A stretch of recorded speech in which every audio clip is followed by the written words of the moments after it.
ബാർക്കോഴ കേസിൽ പ്രതിയായ കെ.എം. മാണി മന്ത്രിസ്ഥാനം രാജിവെക്കണമെന്നാവശ്യപ്പെട്ട് കോട്ടയം തിരുനക്കരയിൽ നിരാഹാര സമരം നടത്തിവന്ന കേരള കോൺഗ്രസ് നാഷണലിസ്റ്റ് ചെയർമാൻ നോബിൾ മാത്യുവിനെ പോലീസ് അറസ്റ്റ് ചെയ്ത് ആശുപത്രിയിലേക്ക് മാറ്റി.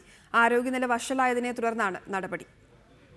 നിരാഹാര സമരം 6ാം ദിനത്തിലേക്ക് കടന്നതോടെയാണ് നോബിളിന്റെ ആരോഗ്യനില വഷളായത്. വൈദ്യപരിശോധന നടത്തിയ ഡോക്ടറും ആശുപത്രിയിലേക്ക് മാറ്റാൻ നിർദ്ദേശം നൽകി.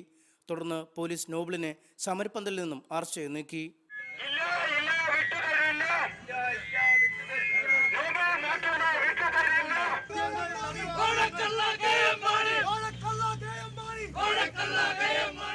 ആശുപത്രിയിലേക്ക് നീക്കിയാലും മാണിക്കെതിരായ സമരം തുടരുമെന്ന് നോബിൾ പറഞ്ഞു. ഞാനിതിൻ്റെ ഒരു അവസാനം കണ്ടിട്ടേ തീരുവുള്ളൂ. കാരണം പോലീസ് ഈ സമരം തുടങ്ങണം. ഇപ്പോൾ ഇതൊരു പൊതുജന മനസാക്ഷിയെ ഉണർത്താൻ സാധിച്ചിട്ടുണ്ടെന്നുള്ള പ്രതീക്ഷ ഞങ്ങൾക്കുണ്ട്. നോബിളിന്റെ അറസ്റ്റിൽ പ്രതിഷേധിച്ച് പ്രവർത്തകർ നഗരത്തിൽ പ്രകടനവും നടത്തി. റിപ്പോർട്ടർ, കോട്ടയം.